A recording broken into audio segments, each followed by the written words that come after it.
हे परीक्षित, भगवान जल्दी किसको मिलते हैं? क्या दिन भर में 10 बार स्नान करे उसको भगवान मिलते हैं? वो कुलकिरात जो जंगल में रहते थे, जो 6-6 महीने तक स्नान करते हैं, लेकिन भगवान ने उनको अपने गले पर लगा करके बिठाया।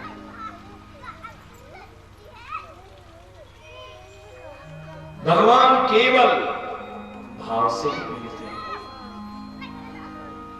व्याघ्रस्य चरणं ध्रुवस्य च वयो विद्या गजेन्द्रस्य का आजातिर्विदुरस्य यादवपते रुद्रस्य किं पौषम् के कुब्जायः किमु तत्र रूपमधिकम् किं तत्सुदानो धनम् भक्त्या तुष्यति केवलम् के परमाय भक्ति प्रियो माधव। देखो ध्रुव जी महाराज की उम्र कितनी थी? आप कहोगे भगवान बड़ी उम्र वालों को मिलते होंगे, तो ध्रुव जी महाराज की उम्र तो केवल 5 साल थी, लेकिन भगवान की गोदी मिल गई, भगवान मिल गए होंगे। हो सकता है कि बहुत बड़े ज्ञानी विद्या जो बहुत पढ़ा लिखा होगा उसमें भगवान मिलते होंगे। तो विद्या गजेन्द्रस्य, कौरवों के पिता धृतराष्ट्र के सामने यहाँ पे विदुर जी महाराज आकर के हाथ जोड़ करके कहते गए, महाराज मैं महामंत्री होने के नाते नहीं, मैं तो केवल आपके पास एक साधारण नागरिक होने के नाते ये प्रश्न कर रहा हूं, आपको आश्वासन ज्ञान देना चाह रहा हूं कि देखिए आपके जो पुत्र हैं वो पांडवों के साथ बहुत अन्याय कर रहे हैं महाराज, लेकिन ये उचित नहीं है। अगर एक गांव के नष्ट होने से, अगर पूरा कस्बा बच रहा है तो उस गांव को नष्ट कर देना चाहिए। एक कस्बा के नष्ट होने से अगर पूरा जिला बच रहा है तो उस कस्बे को नष्ट कर देना चाहिए। और एक जिले के नष्ट होने से पूरा राज्य बच रहा है तो जिले को नष्ट कर देना चाहिए। और एक राज्य के नष्ट होने से पूरा देश बच रहा है तो उस राज्य को नष्ट कर देना चाहिए।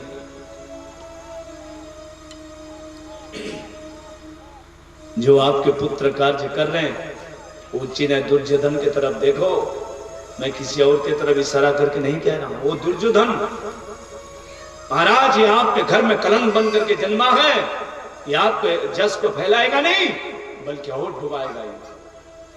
स्वयं तो डूबेगा ही डूबेगा, लेकिन पूरे वंश का नाश करा देगा। ऐसे कलंकी को त्याग देना, इसका नष्ट कर देना ही उचित है हमारा।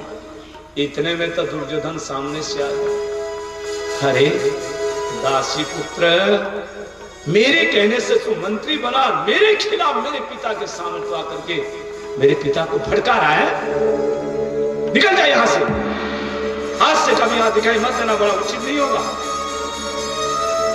मंत्री पर त्याग दिया विदुर जी ने और कहा मुझे क्षमा करें, मेरी बातों से अगर आपको कुछ कष्ट हुआ हो तो उसके लिए मुझे खेद है।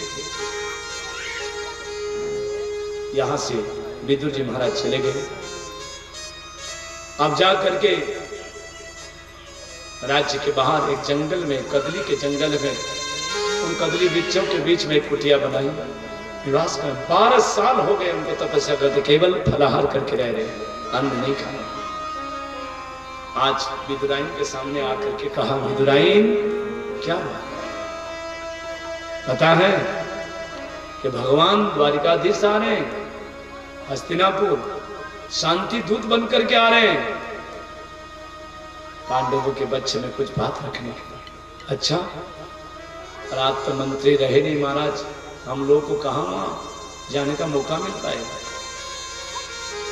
देवी, हम भगवान के पास नहीं जा सकते, उनको देख नहीं सकते हैं, लेकिन वो तो सर्वात्मा है, उसके तो हजारों दृष्टि है, वो कहीं पर भी हम रहेंगे तो देख लेंगे, उनकी दृष्टि पड़ जाए हम कृतार्थ हो जाएंगे।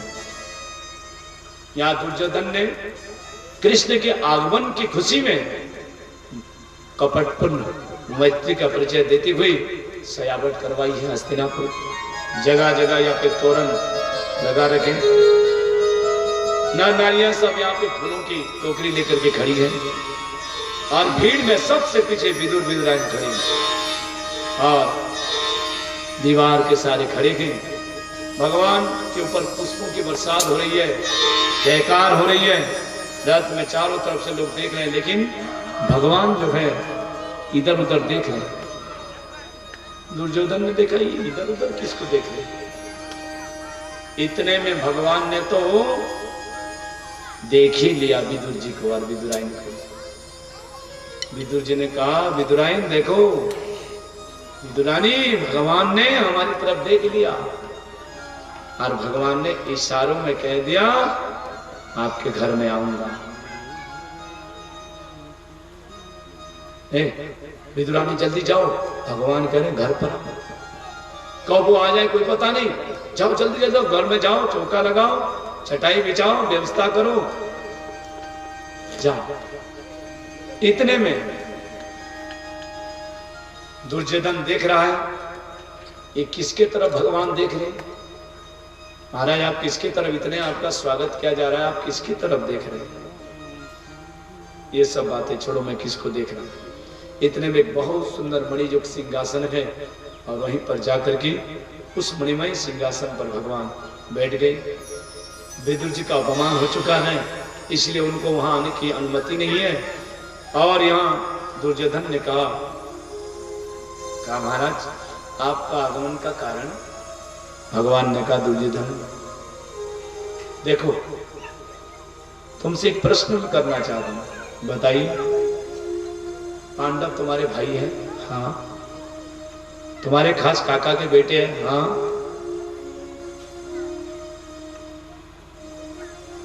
आधे राज्य के अधिकारी हैं? नहीं। क्यों?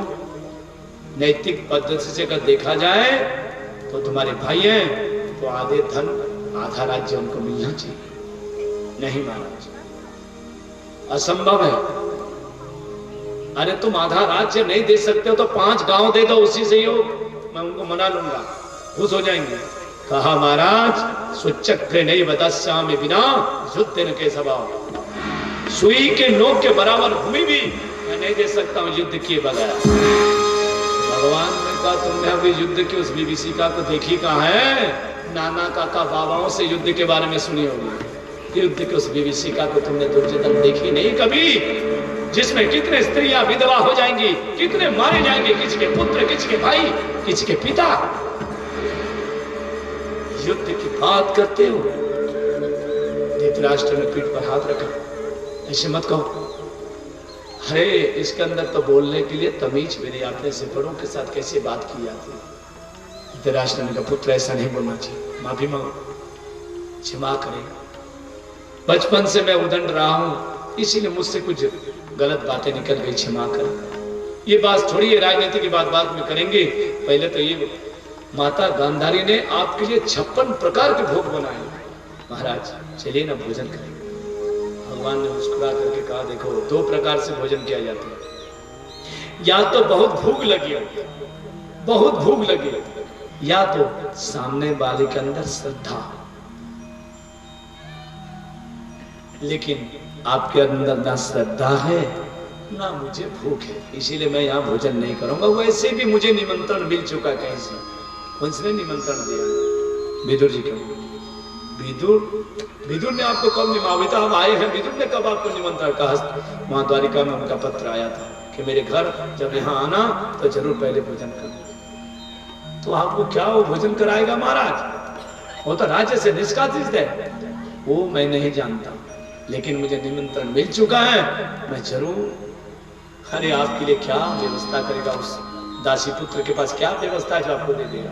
मिले चाहे ना मिले, जब उसने निमंत्रण दिया है तो जरूर कुछ व्यवस्था करेगा। अब यहां पे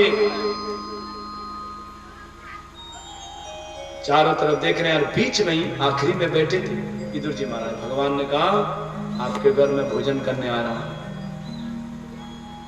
मैंने तो निमंत्रण इनको दिया ही नहीं, और ये सभा मध्य में कह दिए दुर्योधन को कि मुझे निमंत्रण मिला है।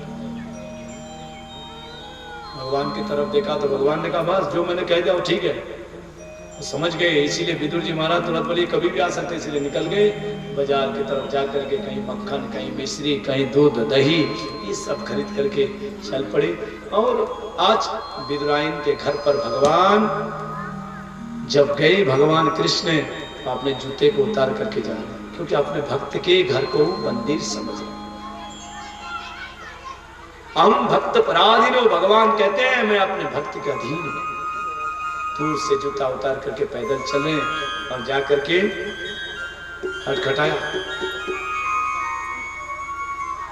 यहां पे विदुरायन स्नान कर रही थी और भगवान कृष्ण ने जब आवाज लगाई तो आवाज सुन करके पहचान गई और तुरंत उसी समय दौड़ करके स्नान करते हुए गीले कपड़े में ही दौड़ करके आई, दरवाजा खोल दिए। भगवान ने देखा, देखो तो भाव बस, प्रेम बस, ये देखो गीले कपड़े में आ गए। भगवान ने अपने पीताम्बर दे दिया, आइए प्रभु आइए, पधारो पधारो, यहाँ पे पाटा लेकर के यहाँ बैठो, यहाँ बैठो, वहां बैठो। भगवान को 10 बार तो नचा दिया आपने। और भगवान ने देखा बैठे आप कहाँ, ये तो नचा रही है। तो देखा उल्टा पाटा रख दिया, बैठो। अरे कहा नहीं उल्टा है, अरे उल्टा सुल्टा हमने अब बैठेंगे। तो भगवान उसी में बैठ गए। भगवान ने कहा काकी हाँ बहुत भूख लगी है, बहुत जोरों पर भूख लगी है।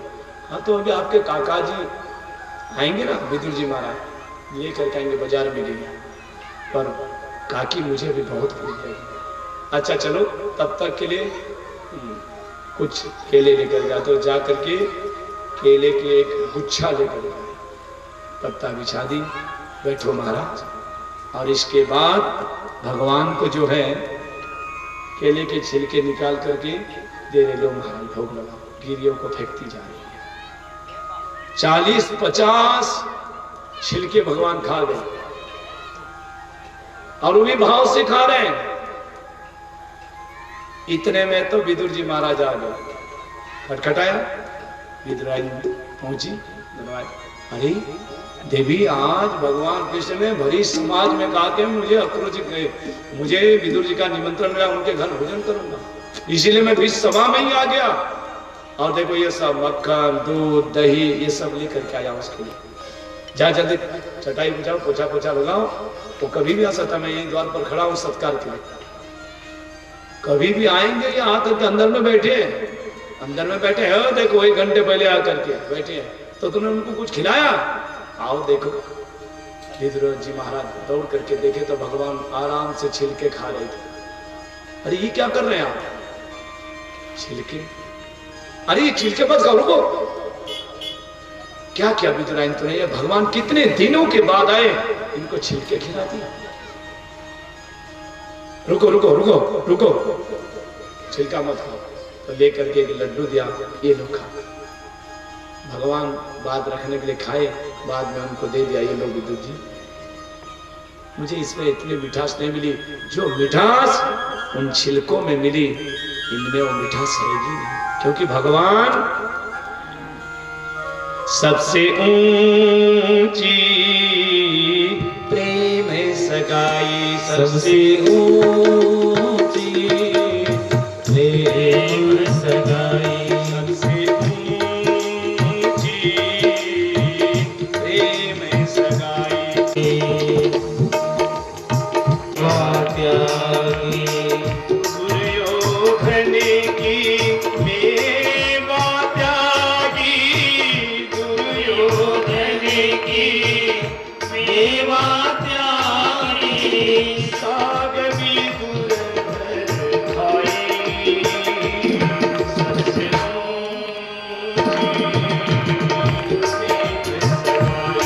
सबसे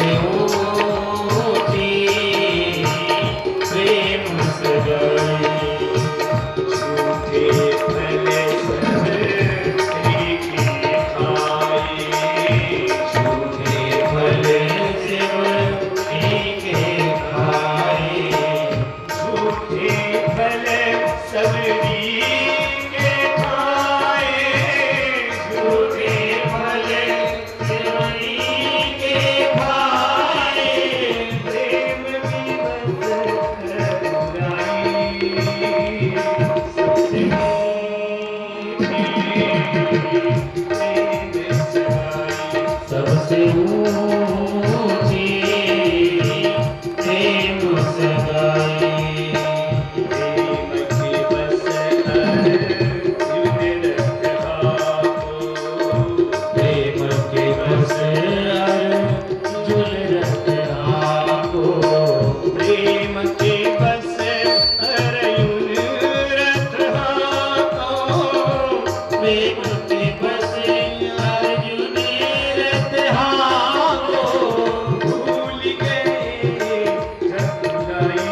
सबसे ऊंची प्रेम से परमात्मा तो केवल राम ही केवल प्रेम प्यारा जान ले जो जान निहारा। ईश्वर केवल प्रेम को देखता है। आपके पास कितनी संपत्ति है, धन है, उसको देखता ही, केवल अंदर के भाव को देखते हैं। जैसे बिजली में महीने के अंत में आपके घर में आता है तो घर के अंदर देखने जाता है क्या कितने बल्ब लगा रखे हो, कितने ट्यूबलाइट, बैंक बैलेंस है, उसको नहीं देखते। वो तो केवल भावना रुपए मीटर को देख करके बिल बना दिया करते हैं। बस केवल प्रेम को ही देखते हैं। आज भगवान जब लीला को संपन्न करके सुदाम जाने लगे तब उद्धव जी महाराज आज भगवान कृष्ण के पास आई, नेत्र शैल हो गई और भगवान ने कहा, उद्धव दो ऐसी जगह है जहां पर प्रसाद पाने से मैं आज तक भूल नहीं पाया। कौन मारा? अरे एक तो उस विदुरानी के केले के छिलके और दूसरे सबरी के झूठे भी, आज तक मैं भूल नहीं पाया। ऐसी मिठास इन दोनों ने भर दी कि आज तक भगवान कभी भूल ही नहीं पाया। अरे हम तो भगवान को रोजाना याद करते हैं, भक्त भगवान को याद कर ले ठीक है, लेकिन मिले तो जरूर उनको मेरे बारे में बताना, समाचार देना।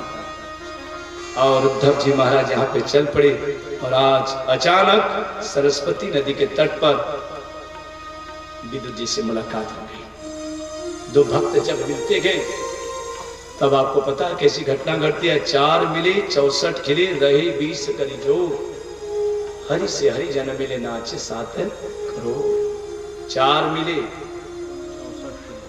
64 खिले, 4 यानी 2 आंख उधर 2 आंख इधर, 2 भक्तों की 4 आंख मिली, 64 खिले। 64 खिले मतलब 32 दांत इधर और 32 दांत उधर, यानी 64 खिले रहे 20 करी जोर। उधर के हाथों के 10 उंगलियां, इधर के हाथों के 10 उंगलियां, रहे 20 करी जोर। हरि से हरि जन मिले नाचे 7 करोड़। 7 करोड़ नित्य कर कौन? 3.5 करोड़ रोए उधर और 3.5 करोड़ रोए इधर, यानी ये 7 करोड़ रोए मानो के नित्य कर। दोनों मिले, परिस्थिति ऐसी बन गई, वाणी नहीं निकल रही है। उद्धव जी ने तुरंत भाव में आकर के भगवान कृष्ण की बाल लीला की कथा, दिव्य किशोर चरित्र का बखान करके सुना दिया। सुनकर के विदुर जी महाराज उत्कंठित होंगे। कुछ जानने के लिए महात्मा उद्धव ने कहा, हरिद्वार में एक संत रहते हैं, नाम है मैत्रेय मुनि। वो ब्राह्मण गए, लेकिन जाते पाते पूछे नहीं कोई हरि को भजसो हरि का। परमात्मा के द्वार पर जात पात का कहां रहता है।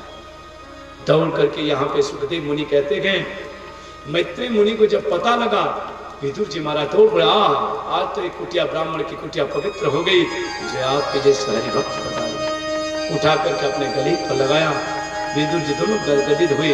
इसके बाद विदुर जी ने कहा, महाराज भगवान की चरित्र पर कोई ऐसी बात पर कुतर्क नहीं करना चाहिए कथा में, अपराध, लेकिन जिज्ञासा बस कुछ पूछे तो उसमें कोई दोष नहीं है। मैं जानना चाहता हूं भगवान सारी सृष्टि को परमात्मा क्यों बनाते हैं, किसी को दुखी किसी को सुखी क्यों बनाते हैं महाराज। और कभी कभी तो नरसिंह रूप धारण कर लेते हैं, कभी किसी स्वर रूप धारण कर लिए, कभी मछली बन गए। भगवान को ये सब रूप धारण क्यों करना पड़ता है महाराज, बताइए। मैत्रेय मुनि ने सारी सृष्टि के प्रसंग को विस्तार से कहा और कहा, सुनो, ये संसार जो है ये भगवान की क्रीड़ा भूमि है। भगवान इस क्रीड़ा भूमि में लीला करने के आते हैं कि क्रीड़ा करने के लिए आते हैं। यहाँ कोई किसी को सुख दुख देता नहीं है, भगवान किसी को भी सुख दुख देते नहीं है। तो सब काहुन सुख दुख कर दाता, निज कृत कर्म भोग सब अपराधा। हाँ, कोई किसी को सुख दुख नहीं देता, सब अपने अपने कर्मों के अनुसार दंड पा रहे।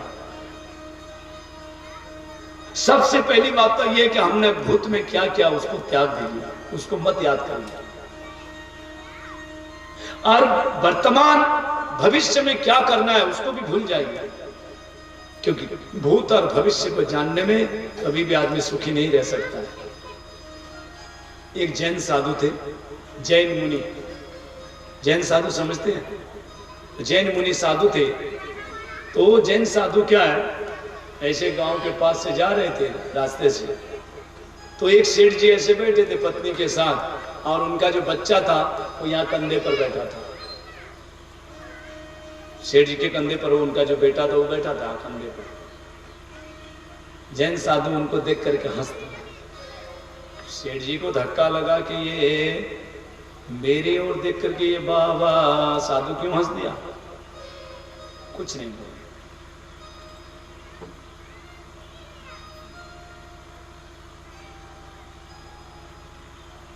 अब कुछ दिन के बाद फिर वो जैन साधु आए, देखा जैन साधु ने देखा कि सेठ जी बैठे थे और अपने बच्चे के साथ बड़े लाड कर रहे थे, उसको अपने गोदी पर लेकर के खूब कुदा रहे थे उसको। हंस उस दिन कंधे पर बैठाया था तो वो हंस दी, आज मैं गोदी पर लेकर के खिला तो भी हंसते। क्या बात है, दौड़ करके गए, बाबा जी हाँ ये बताइए, आप उस दिन जब मैं बैठा था कंधे पर लेकर के बेटे को तो आप हंस दिए, क्यों हंसे? और आज मैं गोदी पर लेकर के बेटे को बैठा तब हंस दिए, क्या बात है? तब महात्मा जी ने कहा, पूर्व को जानने में कल्याण नहीं है, उससे आपको सुख नहीं मिलेगा और दुखी हो जाओगे। कहा नहीं नहीं मुझे बताइए। नहीं माने। तब महात्मा जी ने कहा, पता है जिसको आप अपने कंधे पर बैठाए हो बेटे को, बेटा कौन है? कौन है? ये आपके पड़ोसी है, पड़ोसी।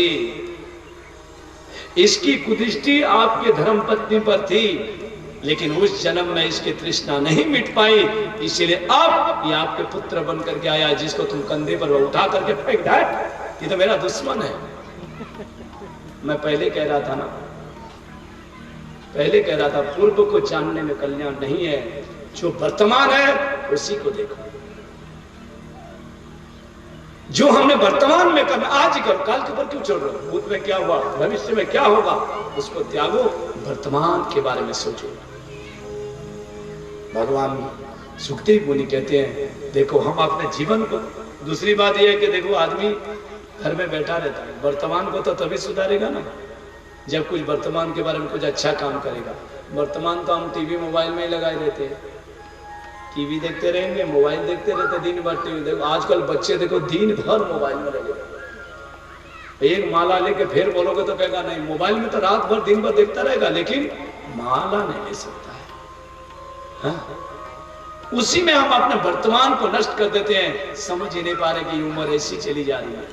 समय हर समय देखो, काल भगवान मौका नहीं देते हैं, और जो समय बीत गया वो कभी भी वापस नहीं। आपने प्रश्न किया कि भगवान क्यों आते हैं धरती पर। देखो, वेद के अनुसार जो व्यक्ति चलता है, शास्त्रों के अनुसार चलता है, बर्ताव करता है, सत्कर्म करता है, आचरण करता है, उस व्यक्ति की रक्षा के लिए ही भगवान स्वयं यहाँ पे मनुष्य रूप में आते हैं। अवतारों में भगवान ने 12 का रूप धारण किया, भगवान ने स्वर रूप धारण किया। विचित्र, कश्यप महाराज के 13 पत्नियां हैं, ध्यान दीजिए। उनमें दीति सबसे बड़ी थी। एक दिन दीति ने कश्यप से कहा, महाराज मेरी सारी बहनें देखो पुत्रवती है, लेकिन मेरे पास कोई पुत्र नहीं है, कृपा करें। कश्यप ऋषि ने कहा, ये समय उचित, ये संध्या का समय है, शाम का समय, इस समय भगवान शंकर गणों के साथ, भूतों के साथ आकाश में विचरण करते हैं। इस समय अगर देवी पुत्र अच्छा नहीं होगा, उन भूत प्रेतों का असर हो सकता है। जब मानी नहीं, उसके सामने नतमस्तक हो गए कश्यप ऋषि, और फिर श्राप दे दिया कि जाओ, पुत्र तो होंगे लेकिन राक्षस हो। महाराज जी क्या करे, ऐसा मत करें, पुत्र ना ही हो ठीक है, लेकिन राक्षस नहीं। देवी जो निकल गया तो निकल गया, राक्षस तो होंगे, अब उसको तो मैं बदल नहीं सकता हूं, लेकिन तुम्हारे पुत्र दोनों जो राक्षस होंगे, वो 2 पुत्र को मारने के लिए स्वयं भगवान है, यानी भगवान के हाथों से मर करके वो मुक्त हो जाएंगे। तब तो ये तो बहुत अच्छी बात है कि भगवान के हाथों से मरेंगे। और देवी एक बात ध्यान रखना, आपका जो पौत्र होगा वो बड़ा गुणवान होगा, और वो पौत्र का नाम होगा प्रहलाद, जो सिलवान होगा, गुणवान होगा, भगवान का परम भक्त, यशस्वी मनस्वी तपस्वी होगा। बड़ी प्रसन्नता हुई। सुन करके देवताओं ने ब्रह्मा जी से पूछा कि महाराज ये दिति के गर्भ में जो शिशु है, हाँ, इसका तो तेज चारों तरफ फैल रहा है। दैत्यों की माता पता नहीं क्या होगा। ब्रह्मा जी ने कहा दिति के घर में जो बालक है कोई और नहीं, तो ये भगवान को दोनों पार्षद हैं, जय और विजय। एतो पार्षदो मह्यम जयो व्यय च के कदर्थी कृत्य मां जद्वो बहुक्रांतमति क्रम। ब्रह्मा जी ने कहा मेरे मानस पुत्र है 4 सनक, सनंदन, सनातन, सनत कुमार। ये चारों ही मानस पुत्र एक बार भगवान के दर्शन करने के लिए गए। 6 द्वार पार गए, 7वें द्वार पर जब पहुंचे तो वहीं जय विजय खड़े थे। कहा आगे नहीं जा सकते, भगवान अभी विश्राम कर रहे हैं, आप आगे नहीं बढ़ सकते। अरे कहा भगवान कभी विश्राम करते ही नहीं है। भगवान अगर विश्राम करते तो संसार में प्रलय मच जाए। भगवान कभी सो सकता है क्या? जरा सोचो तो। जैसे मान लो आपने यहाँ पे बस में यात्रा शुरू कर दी, यहाँ से स्लीपर बस में टिकट बना दिया, हमको जाना हरिद्वार। सो गए जाकर के स्लीपर में, आपने आराम से जाके सो गए, गाड़ी चल रही, बस चल रही है, आपको नींद आ गई तो आप सो गए। ये वो कभी सोते नहीं है, जाने दो हमें। और भगवान के दर्शन में क्यों बाधक बन रहे हो?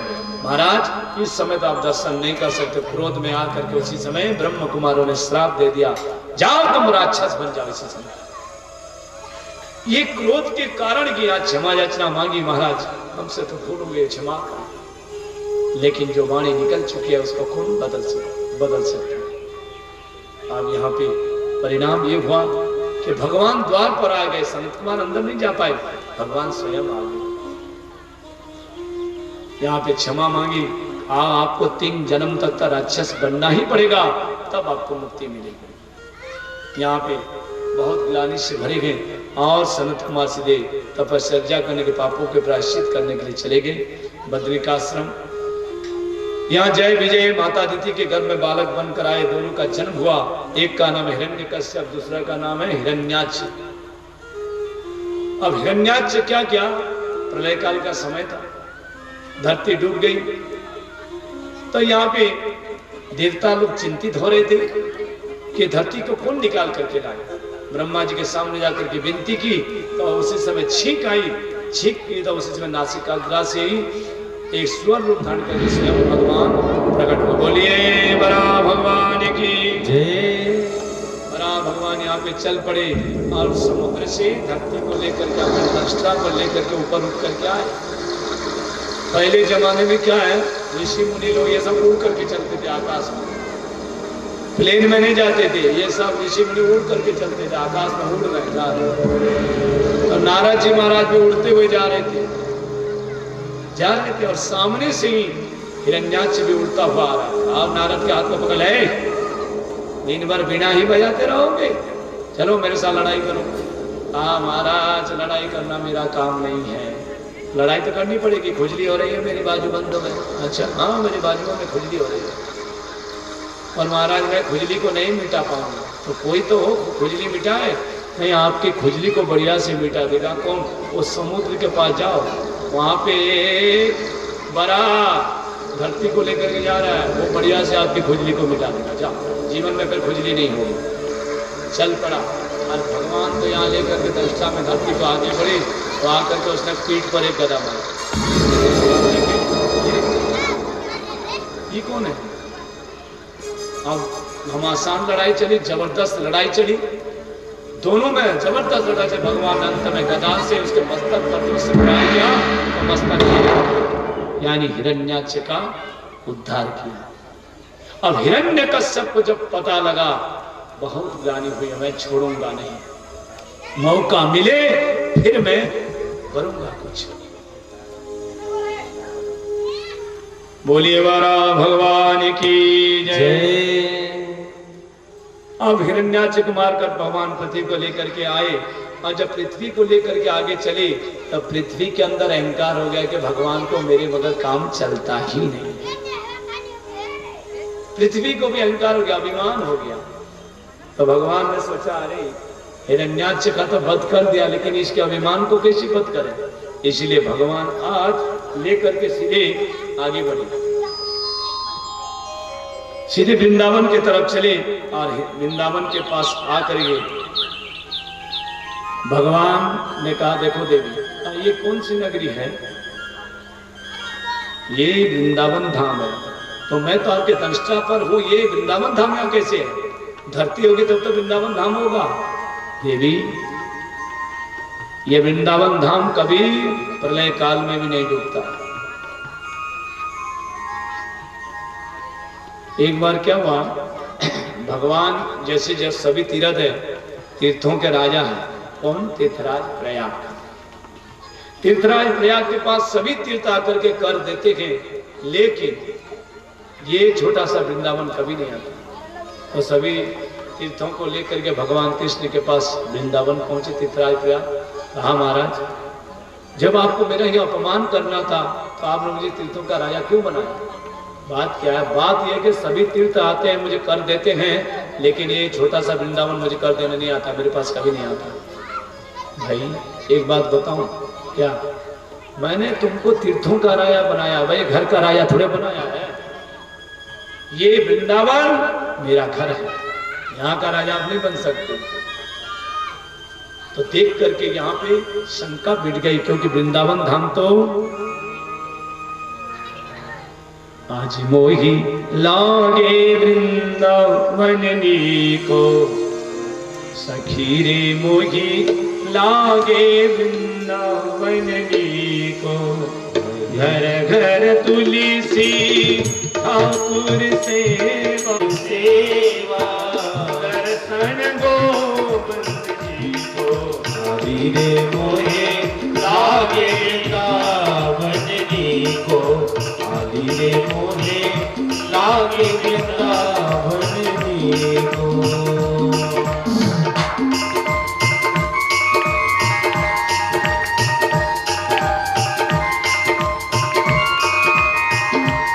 जय हो।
रे मोहे लागे वृंदावन देखो। वीरों के प्रभु गिरधर मीरा के प्रभु गिरधर वीरों के प्रभु गिरधर मीरा के प्रभु गिरधर भजन बिना रथी को हरि रे मोहे लागे वृंदावन देखो। हरि रे मोहे लागे वृंदावन देखो। हरि रे मोहे लागे वृंदावन देखो। तो ब्रह्मा जी की जितने भी पुत्र हुए वो सब विरक्त हो गए, साधु बन गए। सनत कुमारों ने तो पहले से ही कह दिया कि हम शादी करेंगे ही नहीं। अब बारी आई ब्रह्मा जी के एक पुत्र और हुए, उनका नाम है करदम। करदम का मतलब करदम, जिसने अपने इंद्रियों का दमन कर लिया है उसको हम करदम कहते हैं, जो जितेंद्रिय है। तो करदम ने अपने पिता ब्रह्मा से कहा, पिताश्री मैं तो शादी नहीं करूंगा, विवाह करूंगा ही नहीं, बस मैं जा रहा हूं जंगल में तप करना है। पर बेटा कभी कभी विरक्त की बात, वैराग की बात तो करते जरूर है, लेकिन विरक्त के पंथ पर, उसके रास्ते पर चलना बहुत कठिन होता है। गृहस्थ धर्म को पालन करते हुए जब विरक्त बन जाए उसका जीवन सही रहता है, लेकिन तत्काल बनना ही ठीक नहीं है। कोई कोई ब्रह्मचारी बचपन से साधु बन जाए, ब्रह्मचारी सफल होते, बाकी तो बहुत कम। करदम ऋषि ने कहा, आप कुछ भी कहो मैं तो शादी नहीं करूंगा। बस करदम ऋषि सीधे जंगल की ओर चले गए और तप के लिए बैठ गए, कठिन तपस्या की। आप जब जो वृद्धावस्था में पहुंच गए, जब बूढ़े हो गए, तो उनके मन में एक बार ऐसी लालसा आई कि अरे दुनिया में सभी लोग शादी कर रहे हैं, बच्चे रख रहे हैं, घर परिवार को चला रहे हैं, हम जंगल में बैठे हैं, मैं भी शादी करूंगा। अब ये करदम ऋषि के मन में ऐसी बात है, जब वृद्धावस्था में उनके मन में इच्छा जागी कि मैं शादी करूंगा। बड़े बड़े लोगों को काम जो है विचलित कर देता है। विश्वामित्र जी ने 60,000 वर्ष तक तपस्या की, लेकिन मेनका ने एक क्षण में उनके तप को भंग कर दिया। अब क्या करें, भगवान से यहाँ पे वो विनती करने लगे कि 10,000 वर्ष तक उन्होंने तपस्या की, 10,000 वर्ष तक तपस्या की कि हमारी शादी हो जाए। 10,000 वर्ष के बाद उन्होंने ये मन में संकल्प करके 10,000 वर्ष तक तपस्या की कि भाई हमारी शादी हो जाए। अब 10,000 वर्ष तपस्या करने के बाद भगवान ने दर्शन दिया। जब भगवान ने दर्शन दिया तो भगवान ने कहा, करदम ऋषि शादी करेंगे? अब थोड़ी सी लज्जा, पहले जमाने में क्या है, माता पिता क्या हो रहा है, पहले जमाने में माता पिता अगर शादी की बात बच्चों के सामने करते थे तो थोड़ा सा बच्चा लजा जाता था। अब तो बच्चा लजाएगा क्या है, वो तो पहले कहता था मैं ही देखने जाऊंगा, आप बात बैठो। बेटा कहता है मैं देखने जाऊंगा लड़की को, आपको देखने जाने की जरूरत है, मैं अपने अनुसार पसंद करूंगा। हाँ, अगर मैं 6 फीट के हुआ तो वो 5 फीट से ज्यादा नहीं होनी चाहिए, वो मीटर लेके चलता है। ये आज का जमाना है, लेकिन पहले जमाने में लोग ऐसा नहीं करते थे। अपने माता पिता जो कह दिए वो सही है। करदम ऋषि के सामने भगवान ने कहा, आपको शादी करने की इच्छा है? 10,000 वर्ष तपस्या किए हैं। कहा नहीं महाराज, शादी नहीं करनी है। अरे आप ऐसे तो नहीं कर रहे हो कि मन मन भावे मुंड हिलावे, मन में तो मिठाई पक रही है कि शादी हो जाए यार, बाद में खाली ऊपर से ऐसे कर रहे हो, सर हिला रहे हो। नहीं महाराज क्षमा करें मुझे, मुझसे बड़ी भूल हो गई, मैंने ये विचार लेकर के तपस्या किया। जो आपका दर्शन हो गया तो महाराज आप हमको शादी करने की इच्छा नहीं, क्यों? शादी करने के बाद फिर महाराज आपकी माला कभी हम फेर नहीं पाएंगे, बस वो तो बट जाएगा सब। पर आपने देखो मुझे वचन दिया है, और मैंने देखो आपके लिए कन्या को देख करके बात भी पक्की करके आ गया। आपने कन्या देख ली, हाँ शादी तय करके आ गया हूं। और स्वयं वो मनु के और स्वयं वो मनु महाराज के 2 पुत्र है, 3 पुत्री है, आकुति, देवहूति, प्रसूति और प्रियव्रत, उत्तानपाद 2 पुत्र हैं। तो जो देवहूति बीच वाली है उनके साथ आपकी शादी मैंने तय कर दी है, तो इसलिए आपको तो शादी करनी ही होगी। अगर आप महाराज विचार दे दिए, आपने अगर तय कर दिए, अगर आप कह रहे हैं तो मैं जरूर शादी करूंगा, बाद में ना नहीं करना। भगवान एक शर्त है आपसे कि आप ही मेरे पुत्र बनकर के आप आएंगे। अगर आप तो मंजूर हैं शादी में करूंगा, लेकिन आपको मेरे पुत्र बनकर के आना पड़ेगा। भगवान ने कहा तथास्तु। भगवान बोले ठीक है, मंजूर है। और यहाँ पे भगवान पुत्र तो बाद में बनेंगे, शादी हो गई। अभी देखिए भगवान इतने बड़े मनु महाराज कोई साधारण नहीं है। स्वयं मनु की पुत्री, फूलों में पलने वाली राजकुमारी, आज ये एक साधारण से महात्मा के साथ उनकी शादी तय हो गई। लेकर के आए, कोई मकान नहीं, दुकान नहीं, और यहाँ पे मनु महाराज ने उनकी शादी पूर्ण करने के बाद वो आशीर्वाद देकर के चले गए। अब कर्दम ऋषि देवहूति को लेकर के अपने कुटिया पर आए। वो तो तपस्वी महात्मा है। कुटिया पर लेकर के आए तो कुटिया के अंदर जैसे ही पैर रखे तो ऊपर के ओर देखा तो 20 घोंसले चिड़ियों के बने हुए हैं। ये क्या है महाराज? खाई चिड़िया सब जो है इस घोंसला को, इस कुटिया को अपना समझ रहे।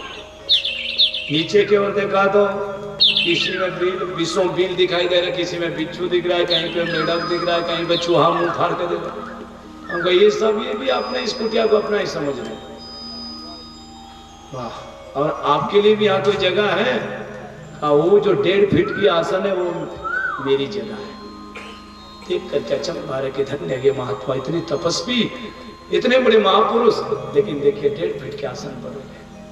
इतने में जैसे ही कुटिया से बाहर निकली देवहूति तो देखा हिरन, शेर, भालू, गाय, सर्प, मेढक, बिल्ली, चूहा एक साथ सब पानी पी रहे।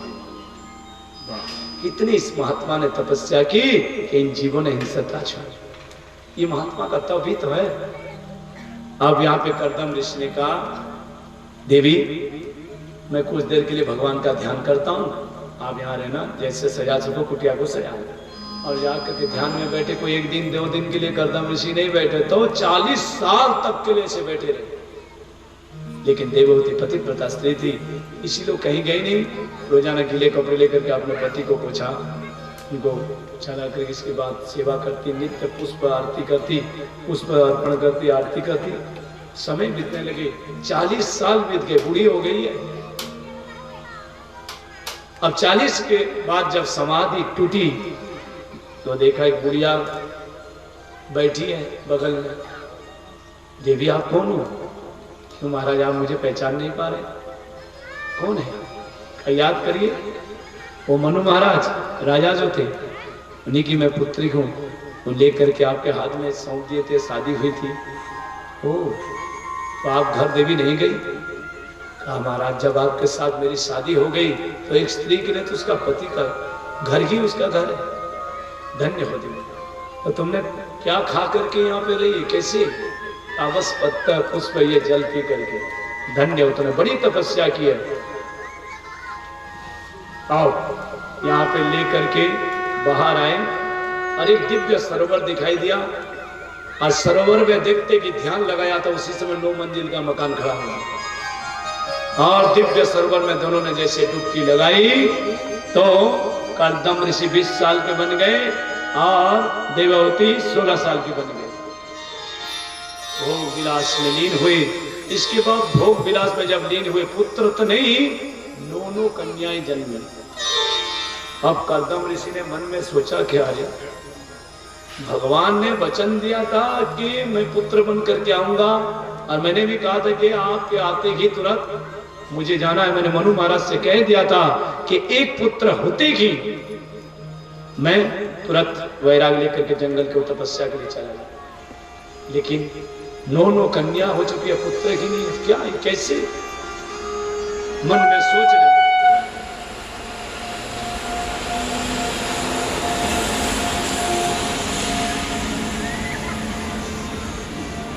और कन्याएं भी ऐसी दिव्य कन्याएं हुई, आप सबको पता है, अरुंधति ये वशिष्ठ जी को भी आई गई। और इतने ही नहीं, आगे तो उनकी दूसरी पुत्री महासती अनुसया अत्रि महाराज को भी आई गई। तो एक से एक कन्या हुई, लेकिन आज मन में वो सोच रहे कि अरे पुत्र तो हुआ नहीं, क्या है, कैसे जंजाल में हम फंस गया। अब 10वें पुत्र के स्वरूप में स्वयं कपिल भगवान प्रकट हुए। बोलिए कपिल भगवान की जय। भगवान के श्री चरणों में कर्दम ऋषि ने प्रणाम किया, महाराज मेरा जो लक्ष्य था वो पूर्ण हो गया। अब आप भगवान आ गए पुत्र स्वरूप में, अब मुझे आज्ञा दीजिए, इसी स्वरूप को मैं हृदय में धारण करके जा रहा हूं तपस्या करने के लिए। और देवती अब आप जानो और अपने पुत्र को देखो। बस वहां से कर्दम ऋषि जंगल को चले गए तपस्या के लिए। और आज देवती ने मन में विचार किया कि स्वयं भगवान मेरे घर पुत्र बन करके आए। आज उनको स्नान कराया, एक सुंदर गोरचन के तिलक लगा दिया और इसके बाद सुंदर आसन पर बिठा दिया। माता जी क्या कर रही हैं? मेरे लिए ये धर्म है कि मैं आपके चरणों की सेवा करूं, मैं तो आपका पुत्र हूं। नहीं पुत्र, जो काम मुझे पहले ही कर लेना चाहिए था वो आज देरी हो गई, क्या बात है। हाथ जोड़ करके खड़ी हो गई और कहा, भगवान के निर्विण नितराम भूमन सदिन्द्रिय तर्षणात् येन संभाव्यमानिन न प्रप्रपन्नान्धं तमः प्रभो। भगवान इसको हम कहते हैं कपिल देवहूति संवाद। बड़े ज्ञान के प्रसंग है। कपिल भगवान से प्रश्न करेगा, महाराज मेरी विचित्र परिस्थितियां हैं, ये जो मेरी इंद्रियां हैं सब अपने अपने ओर खींच रही है। ये आंखें देखने के लिए कह रही है, अच्छी चीज देखिए। नाकों को सुगंध चाहिए, कानों को सुनने के लिए शब्द चाहिए, जीभ को रसना को चाहिए मिठास, खाने के लिए बढ़िया बढ़िया पदार्थ चाहिए। अब मेरे बस में ये इंद्रियां नहीं है, क्या करें मैं? क्या करूं? इस मन को कैसे बस में करूं? इंद्रियों को कैसे बस में करूं? दूसरा मेरा प्रश्न ये है कि बंधन किसका होता है, मन का होता है या आत्मा का? भगवान कपिल देव ने कहा, माता आप तो स्वयं की विदुषी ज्ञानी हो, आपको ज्ञान देने की जरूरत नहीं है। फिर भी मैं कुछ कहूंगा, इंद्रियों को अगर बस में करना है तो सबसे पहला तरीका संयम। संयम से ही इंद्रियों को हम बस में कर सकते हैं। संयम जरूरी है। अगर संयम है मां तो संयम के द्वारा, जैसे इंद्रियों के ऊपर संयम कैसे करना है आप, तब यहाँ देवती ने कहा कि कैसे इंद्रियों को संयम में रखे। महाराज बहुत मुश्किल है। अगर संयम में मां अगर आप नहीं इंद्रियों को रख सकते तो एक काम करना, जैसे जीव को चाहिए भोजन, भोजन चाहिए ना, हाँ, तो उस भोजन में तुलसी दल डाल करके भगवान को अर्पण कर दो और इसके बाद जीव को दो, यानी जीव को भोजन मिला और आप दोष से मुक्त हो गए। क्यों? क्योंकि भगवान को समर्पित कर दिया। जीव के इंद्रियों को, जो इंद्रियों की लालसा है उसको मिटाना कठिन है, लेकिन जब वो भगवान से समर्पित होकर के आ जाए तो फिर दोष मिट जाता है। दूसरी बात, माता आपने कहा कि बंधन किसका होता है? आत्मा का तो माता कभी बंधन होता ही नहीं है। उसके बाद ये तो अपराध ही होगा कि आत्मा बंधन में नहीं माता। बंधन फिर किसका होता है? का मन। मन जब तक विषय में लीन गए तब तक वो बंधन में फंसा है। विषय से मुक्त, छुटकारा मिल गया, मुक्ति मिल गई। आत्मा का बंधन नहीं होता है, मन की बंधन। ये मन ही है मुक्ति और बंधन के कारण। और इसके लिए सबसे पहली बात है, ये मन को, अगर इंद्रियों को, मन को काबू में करना है तो इसके लिए भगवत कथा, महापुरुषों के सत्संग करना। सत्संग करने से सबसे पहली बात ये होगी कि भगवान के बारे में जानकारी मिलेगी, क्योंकि जाने बिना होई न परितिथि, बिना परितिथि होई न प्रीति। क्योंकि जाने बगैर हम, हमारे अंदर श्रद्धा भक्ति नहीं जाग सकती। इसके लिए जरूरी है कि जाने, तो संत महात्माओं से कथा सुने, जाने। सत मतलब अविनाशी परमात्मा के संग करो, उसी को हम सत कहते हैं। और धीरे धीरे इस प्रकार से जब मन कृष्ण चरणों में लग जाएगा, मन काबू में आ जाएगा और मन परमात्मा का चिंतन करेगा मां, तो फिर मन को काबू करने के लिए और भी अष्टांग योग के तरीके बताए गए, लेकिन वो सब बहुत कठिन है। लेकिन मन को सबसे बढ़िया बस करने का तरीका है मां कि अहिंसक बनो। अहिंसक, हाँ, किसी की हिंसा मत करो। शाकाहारी यानी फुल्ली वेजिटेरियन, शाकाहारी भोजन करो, क्योंकि जो आदमी मांसाहारी भोजन करता है उसका मन कैसे शुद्ध रह सकता है। माता, मन को अगर शुद्ध करना है सबसे पहले शाकाहारी बनो। मांस खाने वाले की बुद्धि कभी भी सही नहीं रहे। अरविंद का ध्यान करो।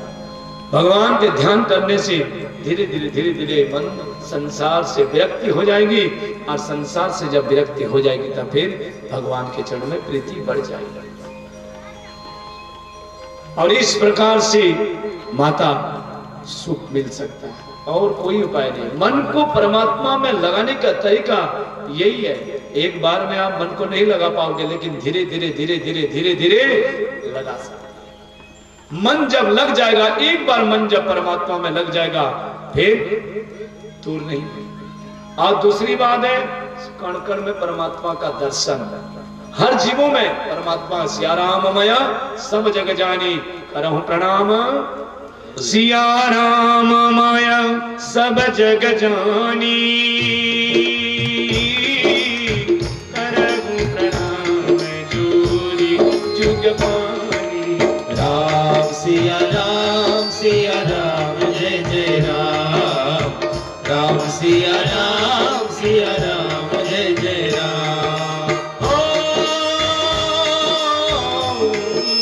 राम सिया राम जय जय राम, राम सिया राम जय जय राम।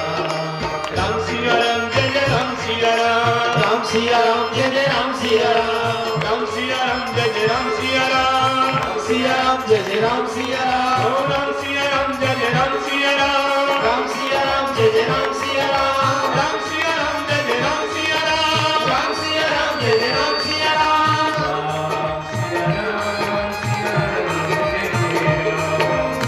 राम सिया राम जय जय। सभी में चिल्ला रहा था पानी के लिए। अरे गधा जो है तड़प रहा था, पानी के लिए तरस रहा था। सभी के अंदर दया आ गई कि भाई गधा तरस रहा है पानी के लिए, इसको पानी पिलाओ। कहा भाई पानी तो हमारे पास नहीं है, गंगा जल है। अब गधा को अगर पानी हम पिला देंगे, गंगा जल पिला देंगे, तो रामेश्वर भगवान के ऊपर क्या चढ़ाएंगे? हम तो नहीं चढ़ाएंगे। तब यहाँ पे एक नाथ जी ने कहा देखो ये गधा तरस रहा है, मुझे तो इसमें रामेश्वर भगवान का दर्शन हो रहा है। मानो कि रामेश्वर भगवान इस गधी के स्वरूप में कह रहे हैं कि गंगा जल लाओ मेरे को चढ़ाओ। आप लोगों को इसमें रामेश्वर भगवान का दर्शन नहीं हो रहा है। मैं तो भैया इसके मुंह में जा रहा, अरे मत चलो, अरे कहा नहीं, अभी इसके मुंह में डाल रहा हूं। लेकर के जैसे जय हो रामेश्वर भगवान लेकर के गधा के मुंह में डाला, रामेश्वर भगवान बोलिए रामेश्वर भगवान की।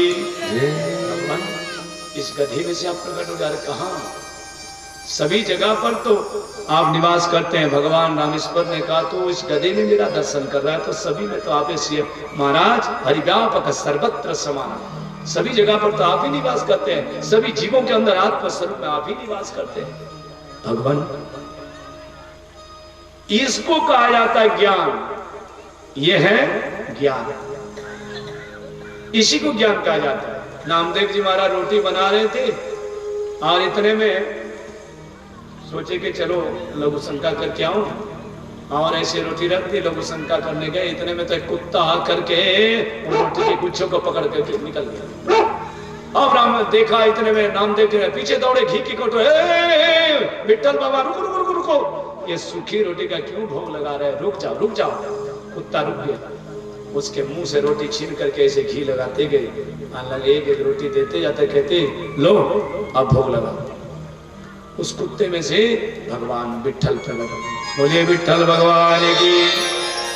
अरे कहा इस कुत्ते में तो मेरा दर्शन करा, तो महाराज आप कहां है? सभी जीवों में तो आप ही आत्मस्वरूप में निवास करते। इसको कहा जाता है ज्ञान। बहुत अच्छा बोलने वाला कोई विद्वान हो सकता है, ज्ञानी नहीं हो सकता। ज्ञान से मुक्ति मिलती है, शब्द से बंधन मिलता है। वो क्या हुआ, 3 आदमी जो है पढ़ने के लिए, विद्या पढ़ने के लिए मुंबई पहुंचे। तो 6 महीने वो लोग मुंबई में रुके। तो 6 महीने में 3 आदमियों ने 3 शब्द सीखे। सबसे पहला आदमी जो था उसने एक शब्द सीखा, यस। पहले आदमी ने एक शब्द सीखा, यस। यस मतलब हाँ। दूसरा आदमी जो था उसने एक शब्द सीखा, वी आर 3, हम 3 हैं। और तीसरे आदमी ने एक शब्द सीखा, डोंट वरी, चिंता मत करो। हरि भजन बिना सब जीव पारी, हरि भजन।